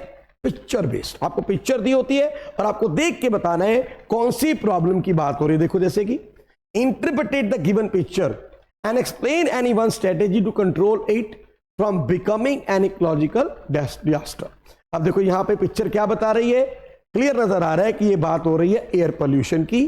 फैक्ट्री में से ये धुआं निकल रहा है, तो आपने बताना प्रॉब्लम इज एयर पोल्यूशन, और अगर हमने any one strategy to control it from becoming an ecology, और कैसे हम इसको ठीक कर सकते हैं, एयर पोल्यूशन कैसे कंट्रोल कर सकते हैं, ये बताना है। यानी पिक्चर दी होगी और पिक्चर देख के तुम्हें बताना है किस प्रॉब्लम की बात हो रही है। और चैप्टर में से अक्सर आता है, देखो ये जो क्वेश्चन आया है ये 2023 का लास्ट ईयर का क्वेश्चन है, और ये देखो state and discuss any 2 step involve in attaining sustainable development. अब ये 22 में क्वेश्चन आया 22 में कि भैया कोई 2 स्टेप बताइए कैसे हम सस्टेनेबल डेवलपमेंट को अचीव कर सकते हैं। 1 स्ट्रेटेजी ऑफ सस्टेनेबल डेवलपमेंट 23 में पूछा गया, एंड 20 में पूछा गया what is sustainable development, discuss any 2 strategy. यानी बार बार सस्टेनेबल डेवलपमेंट पूछा जा रहा है, उसकी स्ट्रेटेजीज पूछी जा रही हैं। ट्विस्टेड क्वेश्चन कैसा आ सकता है? Recently, Indians have drifted away from the traditional knowledge and practices and caused large-scale damage to environment. Explain how adopting the traditional practices can be helpful in achieving the objective of sustainable development. भैया ये question पूछा गया कि कैसे हम अपनी traditional practices को use करके सस्टेनेबल डेवलपमेंट को अचीव कर सकते हैं। तो वही स्ट्रैटेजी की बात ही हो रही है सस्टेनेबल डेवलपमेंट की, लेकिन आपको थोड़ा ट्विस्टेड वे में पूछा गया, तो अच्छे से क्वेश्चन पढ़ना है। टफ नहीं है, इजी है, लेकिन आप ढंग से पढ़े।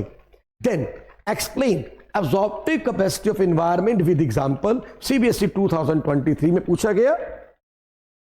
देन अब ये टर्म आपको डिफाइन डायरेक्ट पूछा गया, absorptive capacity of the environment, carrying capacity of environment. बार बार बोल रहा हूं डेफिनेशन अच्छे से पढ़ के जाना, क्वेश्चन इनके ऊपर 23 में भी आया, 20 में भी आया। Then If the rate of resource extraction exceed the rate of regeneration, it lead to reduction in carrying capacity of the environment. Discuss the rationale of the given statement with valid reason. क्या statement ठीक है? बिल्कुल ठीक है. ये पूछा गया 2021 के सैंपल पेपर में.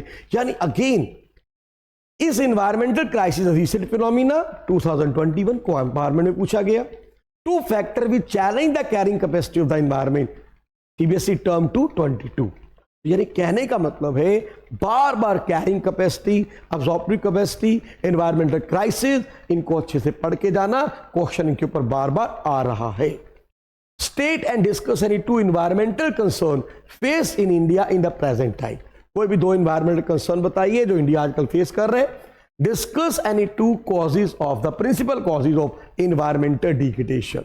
तो ये क्वेश्चन मेरे बच्चे 2020 दोनों में आया, कंपार्टमेंट में भी आया, और फिर बार बार मैंने बोला ना इस चैप्टर में से आता है पिक्चर बेस्ड क्वेश्चन. पिछले कुछ सालों से ट्रेंड है. अब देखो 22-23 का सैंपल पेपर है. इस पिक्चर को देख के बताइए कौन से इन्वायरमेंटल चैलेंजेस की बात हो रही है. देखो बेटा ये ग्लेशियर है, यहां से आइस मेल्ट हो रही है, तो ये बेसिकली बात हो रही है ग्लोबल वार्मिंग की. तो पिक्चर को देख के आपने समझना है कि हम किसके बारे में बात कर रहे हैं. अब देखो यहां पे एक और पिक्चर है. In order to protect the future of our planet, it is important to tackle carbon emission. तो कार्बन एमिशन की बात हो रही है. इसका मतलब हम बात कर रहे हैं इन the light of given statement and image discuss any to strategy tackle the global concern. तो यहां पे बात हो रही है, अगर कार्बन एमिशन की बात हो रही है और उसको कैसे हम प्रोटेक्ट कर सकते हैं, कौन सी प्रॉब्लम की बात हो रही है, और उसको टैकल करने की दो स्ट्रेटेजी बताइए. यानी अगेन आपको पिक्चर को आइडेंटिफाई करना है, बताना है किस प्रॉब्लम की बात हो रही है. अगेन पिक्चर देखिए. Interpreted the situation of earth as depicted in the given picture with reference to current environment. अभी अर्थ की क्या पोजीशन है आप इस पिक्चर को देख के बताइए और उस प्रॉब्लम को अच्छे से डिस्कस कीजिए. What has led to air pollution in urban area. Urban area में एयर पोल्यूशन क्यों हो रहा है. What are the various sources of air pollution? State the harmful effect of air pollution. Air pollution के क्या कारण है, उसे क्या इफेक्ट्स है. तो ये आपने यहाँ एयर पोल्यूशन के बारे में पूछा गया. Then pesticides are chemical compound designed in is kill pest. Many pesticides can also pose health risk in people even if exposed to nominal quantities. In the light of the given statement, suggest any two additional method for replacement of the chemical pesticide. यहाँ बताया गया chemical pesticide हमारे लिए अच्छे नहीं है, तो उसकी जगह हमें क्या करना चाहिए. हमें कोई दो ट्रेडिशनल मेथड बताओ जो यूज करें जिससे हम इनको रिप्लेस कर सकें और अपनी हेल्थ को, अपने प्लांट्स वगैरह को हम सेव कर सकें. तो आपने यहाँ पे बताना है कोई भी दो ट्रेडिशनल मेथड जिसके थ्रू हम केमिकल पेस्टिसाइड्स को रिप्लेस कर सकें. Highlight any two serious adverse environmental consequences of development in India.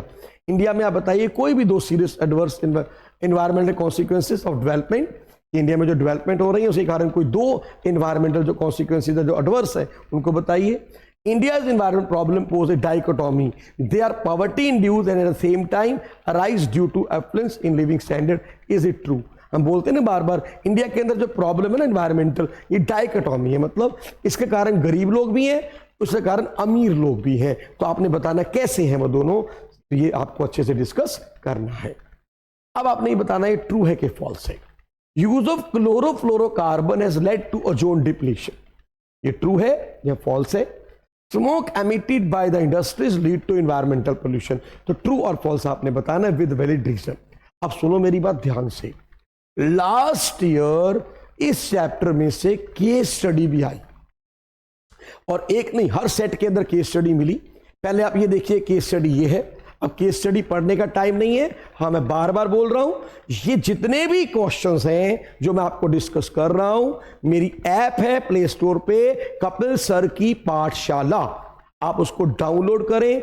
Free material में इंपॉर्टेंट क्वेश्चन के नाम से फोल्डर पड़ा हुआ है, इंपॉर्टेंट क्वेश्चंस ऑफ इकोनॉमिक्स 2025. उस फोल्डर के अंदर आपको मैक्रो इकोनॉमिक्स के और इंडियन इकोनॉमी के मोस्ट इंपॉर्टेंट क्वेश्चंस मिल जाएंगे पीडीएफ फॉर्म में. आप ऐप को डाउनलोड करें और इस बेनिफिट को अवेल करें, तो आपको ये सारे मिल जाएंगे. तब अच्छे से इन केस स्टडीज को पढ़ना. मैं इसको नहीं पूरा पढ़ूंगा. अब इस तरह मैं क्वेश्चन बताऊंगा. इसके नीचे क्वेश्चन क्या पूछे गए, इसके पीछे क्वेश्चन पूछा गया. Answer the following question. Number 1, state any two concern owing to which the Central Pollution Control Board was established। आप बताइए कि क्यों सेंट्रल पोल्यूशन, जो हमारा पोल्यूशन कंट्रोल बोर्ड है, उसको स्टैब्लिश किया गया। Any two function performed by the central pollution control board, तो कौन से दो फंक्शन ये परफॉर्म करता है बताइए। Any two strategies to ensure sustainable development as adopted by India. यानी कि बेटे मैं बार बार बता रहा हूं, इसको पहले भी कई बार मैं डिस्कस किया अपनी क्लासेस के अंदर, कि जो सेंट्रल पोल्यूशन कंट्रोल बोर्ड है ये कब एस्टेब्लिश हुआ, इसका क्या रीजन था और इसके क्या फंक्शंस हैं, बड़े अच्छे से करके जाना, वेरी इंपॉर्टेंट। और strategies for the sustainable development तो हम पहले ही बता चुके हैं। अगली केस स्टडी के लास्ट में क्या क्वेश्चन आया वो देखते हैं। अगली केस स्टडी के लास्ट में क्वेश्चन आता है हमारे पास, state the meaning of green growth and net zero emission. Green growth क्या होती है, नेट जीरो एमिशन क्या होती है। Discuss briefly the interconnection between green growth and net zero emission.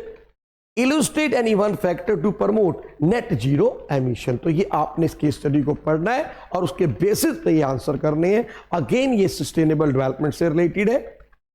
Then next case study सारी 2023 में आई है ये। State and discuss the importance of collective fight in achieving sustainable development goal. आप बताइए कि क्या इंपॉर्टेंस है कलेक्टिव फाइट की। सब मिलके अगर लड़ेंगे ना, मिलके मुकाबला करेंगे तो सेल्फ डेवलपमेंट गोल को हम इजीली अचीव कर पाएंगे। Discuss briefly the action plan of G20 leader in promoting the one health approach. भाई जो G20 पीछे हुआ था उसमें वन हेल्थ अप्रोच के लिए क्या एक्शन प्लान था हमारे लीडर्स का, ये आपने बताना है। देन मेरे बच्चे आता है हमारा लास्ट चैप्टर, सबसे ज्यादा स्कोरिंग वाला चैप्टर इंडियन इकोनॉमी के अंदर। अकेला एक चैप्टर 8 नंबर का है, वेरी वेरी इंपॉर्टेंट। क्या चैप्टर है ये, comparative development experience of India and it's neighbour. Comparative development experience of India and it's neighbour. इस चैप्टर में हम डिस्कस करते हैं इंडिया, चाइना और पाकिस्तान की डेवलपमेंट स्ट्रैटेजीज को, इनको कंपेयर करना है। तो आइए डिस्कस करते हैं। सबसे पहले इंपॉर्टेंट टॉपिक्स क्या है भाई, पहला इंपॉर्टेंट टॉपिक है similarities in development strategy of India, China, Pakistan. तीनों कंट्रीज जो डेवलप किया, इनकी डेवलपमेंट स्ट्रैटेजीज में क्या सिमिलरिटीज है। Second, historical path of development policies in China. China ने किस तरह से डेवलप किया उसकी पूरी हिस्ट्री आपको पता होनी चाहिए। Path of development initiative taken by Pakistan, Pakistan ने डेवलप होने के लिए क्या क्या किया। Then demographic features of India, Pakistan, China. Demography क्या होती है, स्टडी ऑफ पॉपुलेशन। तो पॉपुलेशन रिलेटेड क्या फीचर्स है इंडिया, चाइना, पाकिस्तान की। Then compare development of India, China and Pakistan with respect to indicator of human development. Human development indicator के according अगर देखें तो इनकी कंपैरेटिवली डेवलपमेंट किस तरह की है, कौन आगे है कौन पीछे है, यानी ह्यूमन डेवलपमेंट इंडिकेटर से हमने इनको कंपेयर करना है। तो आइए देखते हैं कैसे क्वेश्चन आते हैं सीबीएसई में इस चैप्टर में से। सबसे पहले लास्ट ईयर देखते हैं क्या क्वेश्चन आया। तो लास्ट ईयर क्वेश्चन आया इस चैप्टर में से, United Nation Department of Economic and Social Affairs indicated that India has overtaken the China as the world most populous country in the month of April 2023। Explain the consequences of one child policy adopted by China in 1970। Basically question ये है कि आज India Sarpass कर गया है China को, China से आगे निकल गया है, नंबर 1 बन गए हैं पॉपुलेशन के अंदर, हम पूरे वर्ल्ड के अंदर नंबर 1 है हमारा। तो अब यहां क्वेश्चन बिल्कुल ठीक है, करेक्ट स्टेटमेंट है। अब वन चाइल्ड पॉलिसी की क्या कॉन्सिक्वेंसेज हुए चाइना में, आपने बताना है कि चाइना इसी के कारण पॉपुलेशन को कंट्रोल कर पाया, लेकिन बाद में इसको ड्रॉबैक भी हुआ कि एल्डर जो पीपल्स है उनकी पॉपुलेशन बढ़ गई, तो अब चाइना में विड्रॉ भी कर लिया इसको। तो ये आपने पूरा यहां बताना है इसके बारे में। Discuss the impact of special economic zone on the economic growth of China, कि चाइना ने जो स्पेशल इकोनॉमिक जोन एस्टैब्लिश किए उसका क्या बेनिफिट मिला, क्यों कैसे उसकी चाइना के अंदर ग्रोथ हुई, तो आपने ये अच्छे से बताना है। तो लास्ट ईयर ये क्वेश्चन था मेरे बच्चे। अच्छा, दूसरे सेट में ये क्वेश्चन था, आपको डाटा दिया होता, याद रखना डाटा बेस्ड क्वेश्चन हमेशा 2 चैप्टर में से आता है, या तो आता है एम्प्लॉयमेंट वाले चैप्टर में से, या आता है इंडिया, चाइना, पाकिस्तान वाले। आपको डाटा दिया होगा, आपको डाटा को देख के उसको अच्छे से एनालाइज करना होगा। डिस्कस करेंगे हम। अब इस डाटा में क्या दिया गया इस टेबल के अंदर, contribution to gross value added, India, China, Pakistan ने कैसे कंट्रीब्यूट किया। एग्रीकल्चर इंडस्ट्री सर्विस कितना कंट्रीब्यूट कर रही है ग्रॉस वैल्यू एडिड के अंदर, क्या क्या कंट्रीब्यूशन तीनों सेक्टर्स की। डिस्ट्रीब्यूशन ऑफ वर्कफोर्स, और वर्कफोर्स की डिस्ट्रीब्यूशन कैसी है, मतलब एग्रीकल्चर, इंडस्ट्री और सर्विस सेक्टर के अंदर इंडिया, चाइना और पाकिस्तान में कितने कितने % लोग लगे हुए हैं। तो ये आपने पूरा कंपेयर करना है, किसमें ज्यादा किसमें कम, और कैसे ये क्वेश्चन करने हैं, कैसे लिखने हैं, बहुत डिटेल से आपको बताऊंगा मैं। Scholars find sun preference as a common phenomena in India, Pakistan and China. Justify the given statement in light of acute sex ratio. तो आपने एक्सप्लेन करना, बिल्कुल सही बात है। इंडिया, चाइना, पाकिस्तान तीनों कंट्रीज में मेल ज्यादा है, फीमेल कम, यानी सेक्स रेशियो कम है। और वो क्या उसका कारण है, उसका डाटा के साथ आपने थोड़ा सा यहाँ पे एक्सप्लेन करना है कि ये स्टेटमेंट बिल्कुल ठीक है। यहाँ पर सन को प्रेफरेंस दी जाती है, इसीलिए सेक्स रेशियो तीनों कंट्रीज में कम है। चाइना सबसे बेटर पोजीशन में है, लेकिन है सब में कम। फिर अगला डाटा देखिए कैसा आया हुआ है। Compare analyse the given data of India and China. India China का डाटा किसका दिया हुआ है, annual growth rate of population का एंड जेंडर रेशियो का, यानी कि भाई हमारा सेक्स रेशियो का।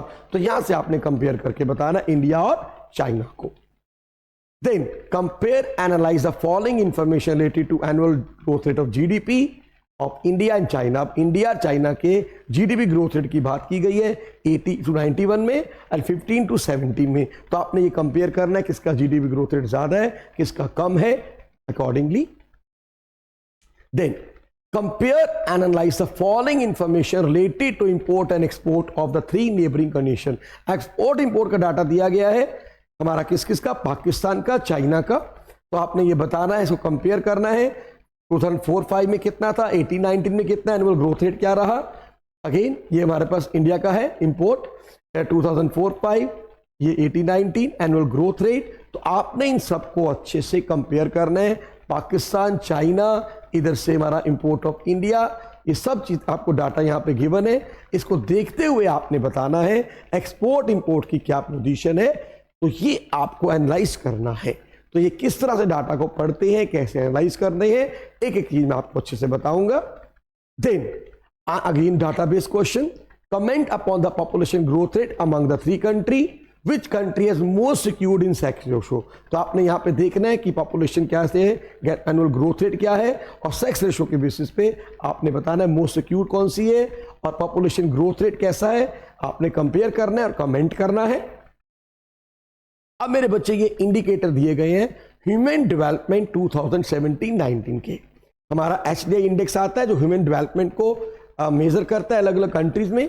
तो ये इंडिया, चाइना, पाकिस्तान का पूरा डाटा दिया गया है और इसके बेस पे अब आपने क्या बताना है, 1 इनकम इंडिकेटर, 1 हेल्थ इंडिकेटर। हम इनमें से आप बताएंगे 1 इनकम इंडिकेटर और 1 हेल्थ इंडिकेटर। अब हेल्थ इंडिकेटर के लिए आप लाइफ एक्सपेक्टेंसी देख सकते हैं, ठीक है, इन्फेंट मॉर्टेलिटी रेट देख सकते हैं, मैटरनल मॉर्टेलिटी रेट देख सकते हैं, और इनकम के लिए आप ग्रॉस नेशनल इनकम देख सकते हैं, इनकम इंडिकेटर। तो आपने उससे कंपेयर करना है and then compare India and China on the basis of any one of the indicator identify above in part 1। तो आपने फिर किसी भी इंडिकेटर के बेसिस पे इनको कंपेयर करना है, मतलब 2 तो ये ले लीजिए, हेल्थ इंडिकेटर, एक इनकम इंडिकेटर, और कोई एक इंडिकेटर लेके इनको कंपेयर करना है। Then define liberty indicator. बेटा ये 22 में भी आया है 2022 एंड 23-24 में भी आया है। लिबर्टी इंडिकेटर क्या होता है, एग्जांपल के साथ इसको एक्सप्लेन कीजिए। And then briefly explain any 2 similar development strategies opted by India and Pakistan. India Pakistan की जो डेवलपमेंट स्ट्रैटेजी थी उसमें कोई 2 सिमिलरिटीज के बारे में बताइए। What similar development strategies have India and Pakistan followed for their respective development? तो सेम क्वेश्चन है। अब आपने बताना ट्रू और फॉल्स। 20 में ट्रू और फॉल्स आया था। As per human development report 2018 India was rank at 180th position. गलत है भैया, इतनी पीछे पोजीशन हमारी कभी भी नहीं गई। Compare India and Pakistan on the basis of their demography. Demography में क्या आपने डिस्कस करना है, पॉपुलेशन रिलेटेड इंफॉर्मेशन के बेसिस पे, फीचर्स के बेसिस पे कंपेयर करना है। In the late 70s, China introduced one-child policy that led to arrest in population coupled with skewed sex ratio. Justify the given statement, valid argument in support of your answer. तो आपने बताना है कि 70s में बिल्कुल China ने introduce की थी वन-चाइल्ड पॉलिसी, उसकी क्या इसकी इंप्लीकेशन हुई, क्या उसके इफेक्ट हुए। What is the importance of implication of the one-child norm in China? तो ये बहुत इंपॉर्टेंट है, वन-चाइल्ड पॉलिसी इन चाइना क्यों अडॉप्ट की गई, क्या इंप्लीकेशन थी, इसे क्यों विड्रॉ किया गया। Then very important again, great leap forward campaign of China. भाई इसके सारे कैंपेन, अच्छा डेट के बारे में बता दूं आपको, इंडिया चाइना पाकिस्तान वाले चैप्टर्स की भी डेट्स बहुत इंपॉर्टेंट हैं। GLF कब आया, इंडिया में इकोनॉमिक रिफॉर्म्स कब आया, पाकिस्तान में कब आया, चाइना में कब आया, ये सब आपको डेट स्टेप पे होनी चाहिए, अक्सर इस पे क्वेश्चन आ जाता है। Then give reason for the slow growth and re emergence of poverty in India, sorry Pakistan में क्या रीजन है, ग्रोथ रेट बड़ा कम है और पॉवर्टी दोबारा से री इमर्ज हो रही है, what is reason. Compare and contrast the development of India China Pakistan with respect to some silent human development indicator, कुछ ह्यूमन डेवलपमेंट इंडिकेटर के बेसिस पे इन तीनों कंट्रीज को कंपेयर करो। तो बेटा इसके साथ आपके सारे इंपॉर्टेंट क्वेश्चन कंप्लीट हुए। एक एक क्वेश्चन मैंने आपसे डिस्कस किया है जो पिछले कुछ सालों में CBSE में आया है। अब आपको यहां से क्लियर हो गया होगा कि जब इन चैप्टर्स को पढ़ोगे तो इनमें से क्या क्या चीजें आपने ज्यादा अच्छे से पढ़नी है, कौन कौन से टॉपिक ज्यादा इंपॉर्टेंट है। एंड आई प्रॉमिस यू एक एक टॉपिक अच्छे से करवाऊंगा। और फिर बोल रहा हूं, ये जो क्वेश्चंस अगर आपको चाहिए तो मेरे बच्चे इसका PDF मैंने बना के अपनी ऐप पे डाल दिया है, अपलोड कर दिया है। आपको सिर्फ करना क्या है, प्ले स्टोर पे जाइए, मेरी ऐप को डाउनलोड कीजिए, नाम है कपिल सर की पाठशाला, डिस्क्रिप्शन में इसका लिंक दिया हुआ है, वो इसे डाउनलोड कीजिए और उस पर अपना इसको आपको ये PDF को ले लीजिए। और एक एक टॉपिक मैं आपको कराऊंगा, बार बार बोल रहा हूं, मैंने अलग अलग आपके लिए लेक्चर रेडी किए हुए हैं। कल परसों मैं एक वीडियो डालूंगा, उससे पूरी अपनी स्ट्रैटेजी बताऊंगा आपको मैं कि कैसे 11 तारीख को हम शुरू करेंगे और 18 तारीख तक हम कैसे एक एक करके हर टॉपिक को बड़े अच्छे से करेंगे। तो ठीक है मेरे बच्चे, अब अच्छे से क्वेश्चन पढ़ लेना, कर लेना, और हाँ वीडियो को अपने दोस्तों के साथ जरूर शेयर करना ताकि वो भी इसका बेनिफिट उठा सके। और लाइव सेक्शन के लिए तो तैयार हो जाओ, बहुत अच्छे से लाइव सेशन लेने वाला हूं, एक एक टॉपिक अच्छे से करने वाले हैं। God bless you, best of luck all of you.